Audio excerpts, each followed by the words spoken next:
Welcome to the Social Podcast, where no discussion or debate is off limits. Oh my goodness, have a seat, everybody. This is how you start a Wednesday. Welcome to the Social. Joining us today, Executive Director at The Walrus, Jennifer Hollett is back. Welcome, Good to see you, baby. Nice to be back, thanks. So the story that a lot of people around the world are talking about today, Justin Trudeau, he's back in the news, y'all. He's especially got the British tabloids talking over the shoes that he picked for King Charles's throne speech yesterday. Some are saying that the brightly colored sneakers were, quote, disrespectful. So were those shoes not fit for a king? What do you think, Andrea? I think that you can wear a suit with running shoes if you're 12 years or younger. You know, when you're going to like an event like a wedding, right? And you have a little boy who doesn't have the attention span and you know he's gonna run around. He's allowed to wear the running shoes because you know he doesn't have it. A grown man, I cannot tell you how I cannot stand a grown man trying to casual a suit. Put on the dress shoes. The shoes are flat, my dear. I'm wearing 4-inch heels. What's your excuse, Justin? You're going from comfortable to more comfortable? Put on the shoes. I think I'm gonna agree with the British press, and I don't often do that, but it was very disrespectful. I think at big events, especially like this is the throne speech. No one from the British family had been there in decades, and you're putting on your sambas? I feel like this was not the time or the place, and as a former prime minister, I know you have a team of people, so whatever you needed, someone could have got it for you. It looks good. I think it looks good. No. It looks comfy. No. He was elected as a Generation X prime minister. He was booted out. He's showing up looking comfortable and very much like his peers. I think you're right. What next? A distressed T-shirt underneath the jacket? Maybe. Oh, Maybe. Jen! The thing is that like he's certainly not the first person on Capitol. What am I saying here? Parliament Hill, thank you. Or Capitol Hill. To show up in sneakers. This actually was a trend that was started during the pandemic. A lot of leaders came forward in Canada and said, hey, we're done with this sort of like super constricting footwear. And women were doing it too. Chrystia Freeland was putting on sneakers. She might pop on the heels at some point and like, you know, she had to do a press conference. But like, I think this was the tone. He's no longer our prime minister. I just think most people just kind of want to crap on him, even though he's no longer doing the role. Let the man live. Just let him live. I agree. And also, I just find it a little bit rich that the British press has anything to say about our former leaders when your former prime minister was named Boris Johnson. Enough said. Anyway, that's a whole other story. He purposely made his hair look like that, which was a point. They all do, though. This is becoming like Donald Trump. There's like a look with these leaders with the blonde hair and how they style it. But do you think that this is a signal to where he's going next? As you said, he's not the prime minister. He doesn't owe us like anything anymore, to be honest. The world crapped on him. The country pushed him out. He has every reason to just be like, I'm gonna do me now because I'm no longer in this role. And could it be a nod to the fact that he's looking to his next act? If you wanna look for Justin, because by the way, he's been underground since he was pushed out, just look for him on his young son's Instagram and TikTok feed because he is signaling to us, you know what, he gets to be a dad again. He's missed out on a decade of his kids' lives. Look, he's wearing a hoodie. I wouldn't be surprised. We're not talking about his fathering skills. We're just saying you're going to a formal event, sir. Put on a proper shoe. No, but he's That's giving all we're us a saying. signal. I'm glad you're a good dad. We love what you did. He's giving us a signal as to where I think he's going next. He's getting lazy. And I think that, I think that he can absolutely do whatever he wants now. He is no longer in the formal role of prime minister. Yeah, I think so too. Whatever he wants, so he can show up in like shorts and a tank top at the next throne There are speech. far things he would never show up in a dress. When we say he can do whatever he wants, it kind of opens the door. I listen. think that you got to pay attention to the dress code and adhere to the dress code of where you're going. Listen, I don't know if there was dress. here's the It is point. a formal event. It's a formal event. It was just sneakers. It wasn't a distress tee, and it said. It starts with the sneakers, folks. It starts with the sneakers. It actually started with his socks. He was known for colorful socks, and he's been known to always play it up a little bit. So it's not that far out of range for what he's known for. And his son may have very well bought him those sneakers. And also, okay, hold on, he's not that out of touch. No, he is. His son. No, There's a story where he's shared that there was a pair of sneakers that he wore, and his son gave them to him as a gift. So that might have been a nod to his family. Who knows? Also, has no one of you ever shown up at a formal event No. and forgotten something? Never. I Well, you're believe all you. better people than me because there's another piece of the story that we might not know. It's perhaps he showed up there and he forgot his fancy shoes. What are you gonna do? Okay, say that happened, but this is a man who has, he has a team. If we have a team, he has a team. I don't know. So if he has a team, someone could have gone, you know what, I'll give you my shoes. You can wear them for the next couple hours. So I'm not letting him We're all entitled to our opinions. Put on the proper shoes, We're grown man. entitled to To our opinions. shoes. Yes. To our shoes. To our shoes. And put on your shoes unless you're 12. All right, so next one. Drake. That's political commentary. Yes. Drake confirmed OVO Fest will be back this summer for the first time in nearly 3 years. Given all the recent anti-Drake sentiments this year, Jennifer, is this a welcome return for him? So Kendrick Lamar and the ongoing feud has to be brought up right away in this conversation. This question is coming to Toronto for 2 big shows at the Rogers Centre. And I looked into getting tickets for my niece. They're quite expensive. They're just about sold out. So he has to follow up with something. He can't just let Kendrick come through Toronto and take 2 nights. So to me, this is like just an obvious next move. I do think, though, there are a lot of people who are liking Kendrick more, even in Toronto, even if they're thankful for what Drake has done. I like the way you're looking at me. There are other people on this panel. Other people. I mean, how are you Listen, feeling? I will say this much. I have never attended an OVO Fest, but that's not a hit on OVO Fest. I think it's fantastic. The timing is great. It happens in Toronto during Carabana weekend. For those of you who don't know, it's a big Carabana carnival festival, a big parade.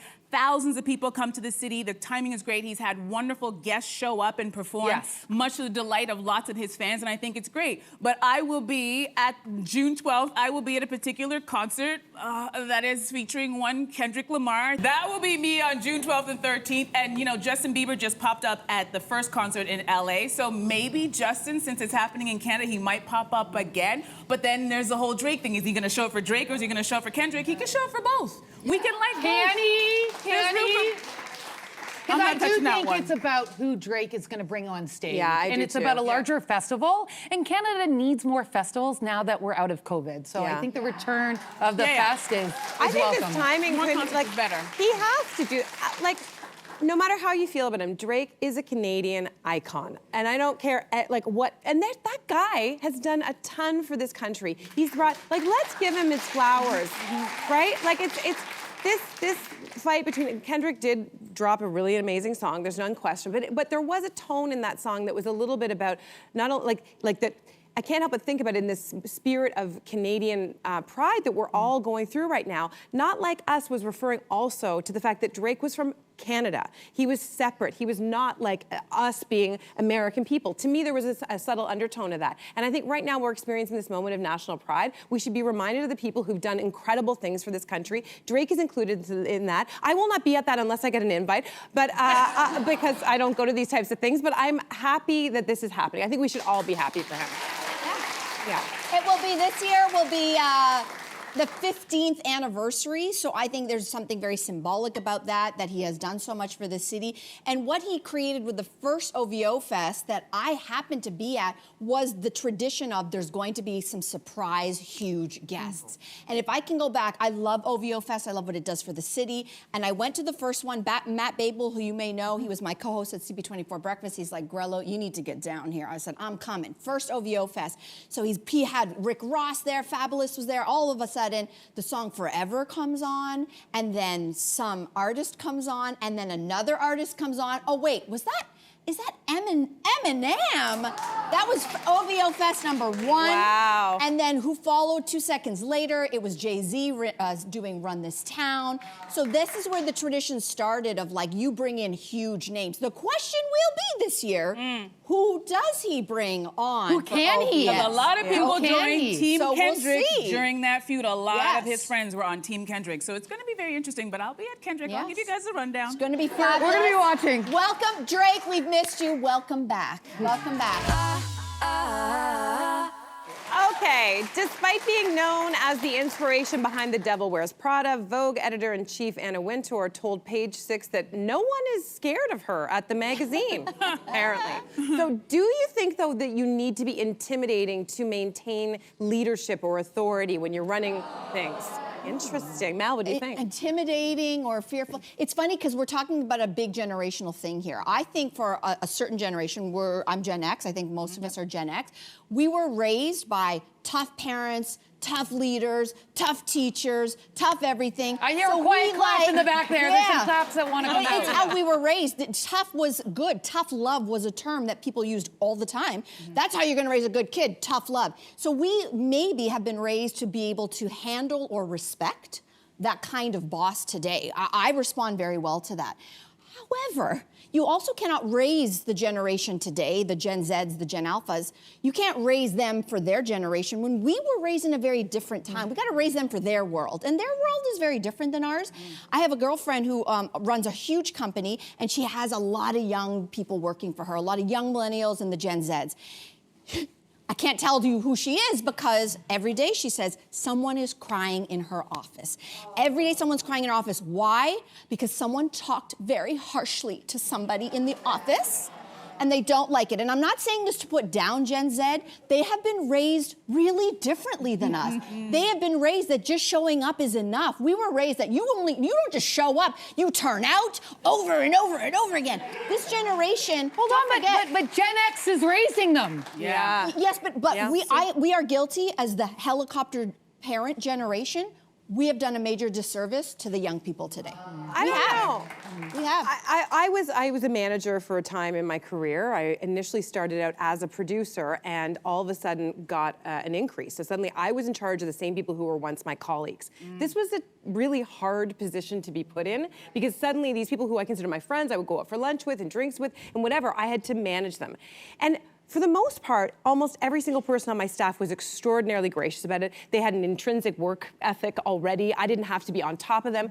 But there was one or two people of that group who saw an opportunity, I think, and put me in a very difficult position where I had to be questioning certain things of like, where was that money gone? Where was this? And in fact, it ended up in one person ending up being let go.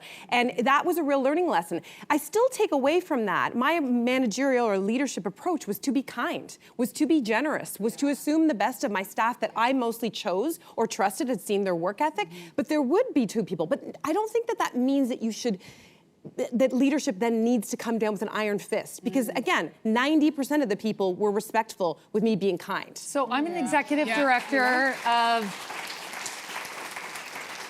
I'm the executive director of The Walrus, and we have a print publication. And, this stereotype of, the intimidating editor-in-chief, that exists throughout the industry. It also exists in TV newsrooms. Like, this was, I would say, the norm for a lot of leaders, managers, directors in the 80s, in the 90s. It's definitely changed because to run a media organization in this time, you really have to play to the strengths of your team.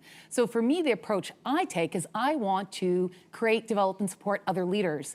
And the best compliment is if I can leave a meeting, if I can get out of the room and no one notice it because other leaders have stepped up and are leading. So I think the goal of a leader is actually to create more leaders. Can I poke a little bit? Sure. Have you noticed this shift in the younger workforce coming in, requiring different things out of you, or you having to modify for them? Yes, and I would say it's probably the most popular topic when executive directors are talking to each other.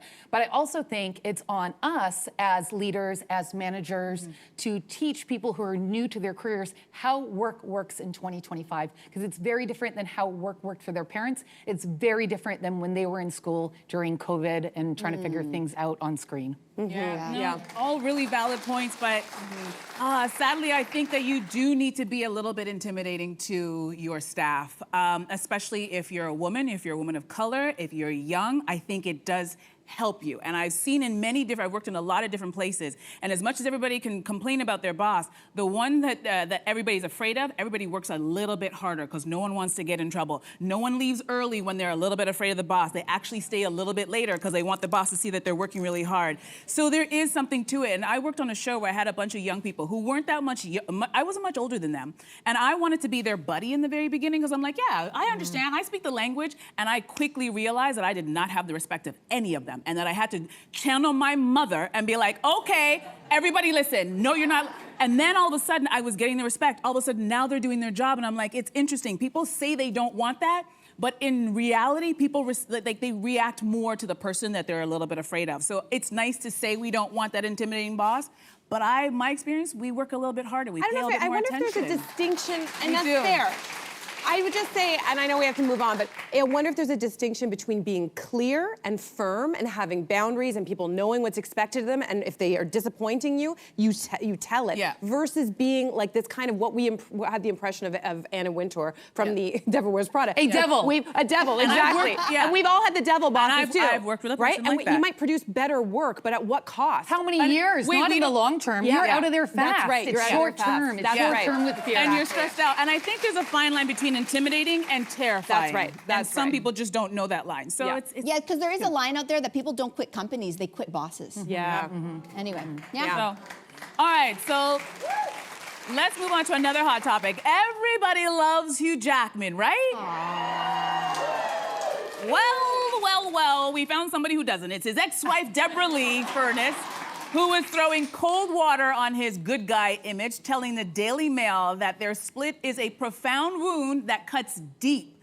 And her heart is with everyone who's been through a traumatic journey of betrayal. So, I know that's a heavy statement. What do you make of this statement? Jennifer, I'm gonna throw this one to you. Well, I think she's trying to get ahead of something because this is strategic, right? When you are high profile, you have to issue a press release with the divorce. So there's something going on that she wanted to be on the record for. We don't know what that is, so that could be deeper pain. Maybe she's aware of something that's going to be out in the press. So I think for her, hopefully that helps her in her journey, and the record is set straight. I mean, he has already come out with a new girlfriend, so they separated 2 years ago. That's why there's something prompting this so. statement at this moment. Maybe things are getting ugly with the lawyers or something Could like be. that, or maybe it's being in her face. I feel like whatever it is, she's in her feelings right now, and that's understandable. She calls it a great betrayal, and my heart goes out to anybody feeling that. No one we know should what feel that means. But at the same time, It's code language for she thinks he cheated? Well, yeah, betrayal means like she's found cheating. out some Or you said details. you were gonna be with me forever. Yeah. And you lied, and now you have a new young hot girlfriend that I just saw the photo of you guys holding hands in New York City, and I'm mad. Yeah. So now I'm talking to the tabloids, because let's be real, during their 30-something year relationship, they never leaked any kind of, have you guys ever heard a story about Hugh and his wife? Nothing. So I agree, I think it's hurt feelings, and I think you can break up with somebody and be fine with it until you see them move on. And then there's something that's Or there's more to the story. Time will tell. Or you There find might that there was be an more to the story. overlap that they weren't honest about. Who knows? Good luck, Hugh. I mean, he's a man. He's a man in Hollywood. You know what that means? Nothing's gonna hurt him. So listen, if you have a 16-year-old at home who's blasé about getting their license, you're not the only one. According to Young Drivers of Canada, the average student is now over the age of 20. 20. Jennifer, are we going back and showing our age that we could not wait till we turned 16 to get our license? I grew up in St. Catharines, Ontario, and it was the minute, because in a smaller town, it meant freedom. Also, your parents are like, yes, please drive yourself to work in your activities and to your friends. And then also, if you were older, like I had a friend who was born in January. Oh, that was sweet.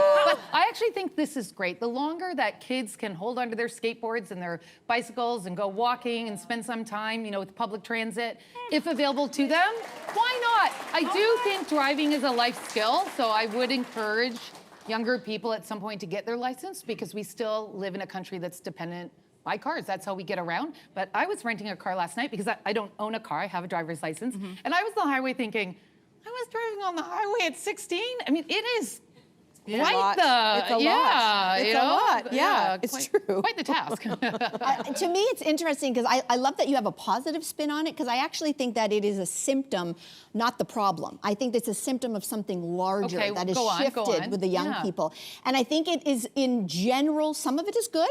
I think there's environmental awareness. They're not rushing out to get cars. If we can take transit, there's Ubers, there's all this stuff. There's alternatives. But I also think it's because they're not leaving their homes. I actually think what's happening is something bigger, which is arrested development.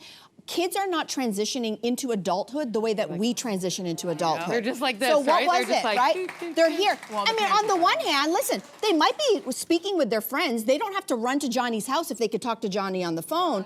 The problem is they're also not getting outside and moving their bodies. And so to me, I think this is symptomatic of something larger, which is we had rites of passage that made us move from childhood to adulthood. Getting your license was one of them. And I think we have delayed adulthood for many reasons. And I think one of them is they're not getting out of the house. I don't know. You might be right, but I feel like there's always been some people who didn't get their license. And I mean, I'll be honest, I did judge some of those people at one point in time. Like one of my closest friends, her partner, life partner, he's a very successful businessman, and he doesn't have his license. And they broke up temporarily a million years ago, and I was like, remember, he doesn't have his license. I kind of used it as a he's a bad. I love the gender flip on that. But now it actually flip. is lovely. He's super successful. He's super happy. He lives in the city. He doesn't need it. I don't think it impacts his life in any way. And I think maybe normalizing this as a choice and not like a character flaw, I think would be a good thing. It would be good for the environment. It would be good. Again, it's not going to work for every city, but in a city like this, we want transit to get better. And the only way it's going to be is we have less cars on the road. Okay, now correct me if I'm wrong, but I'm hearing that a lot of these kids who aren't getting their license are still looking for their parents to drive them to and from places, and they're also using Uber. And personally, as a grown woman, I don't want to be sometimes, and I'm not saying there's a problem with this particular driving service, but I wouldn't want my teenage daughter in that car with that strange person going from place to place. So it's interesting that they're not getting their license, but they're leaning on other things. But it reminded me of the story that I just recently saw. There's an online course called Adulting at the University of Waterloo that is booming because these 20-somethings realize that they're in university and they don't have basic life skills. Probably driving is one of them. Listen to what they're learning in this class. How to navigate a grocery store, laundry, how to make real meals, not just ramen, and right? And there's a bunch of other basic things that we're all laughing because we knew how to do these things before we ever got into post-secondary education, but these kids are not, and they're blaming it on two things. First, the high schools aren't teaching these things, like simple things like how to sew. They don't have those classes anymore. And they're also blaming the helicopter parents who are too busy doing everything for their kids. So you got a kid who's 20-something years old who's like, I can't drive, I don't know how to sew, I don't know what to do in the grocery store. But also ramen's tasty. Ramen's tasty. Well, you gotta have something else in your I didn't know how to do anything when I went to university. Really? I did not. I hadn't done my laundry for myself. And my mom was not a helicopter parent. She just kind of did her own things. She didn't teach me some of the You want to hear? Because you're a last You don't want to hear my But I laundry story? figured it out. At 11 years old, my mom goes, "Come downstairs. Can you touch that button?" And it was on the washing machine. I go, "Yeah." She goes, "Okay, let me teach you about separating whites and colors." 11 years old. So I wish. Having a single parent, I was raised by a single mom, that also does it because you start learning those skills earlier. But I know some adults who should also probably take that course. You know what? You're probably Jen, right. I gotta jump in here. Jen, we mentioned this off the top. You're the executive director at the Walrus. You're hosting a really great event happening tomorrow night. It's Thursday, May 29th, 7 p.m. Eastern. Can you tell us about this event? Yeah, this is the Walrus Talks, and it's on the power economy, which is actually taking a look at electrification. So how can we build transportation, but ultimately our country in a more sustainable way? And I think this would have been a bigger election topic if we weren't also focused on Trump. So that's in Toronto tomorrow night at the Isabel Bader Theatre. It's also available for free on live stream. So check out thewalrus.ca for more. Great.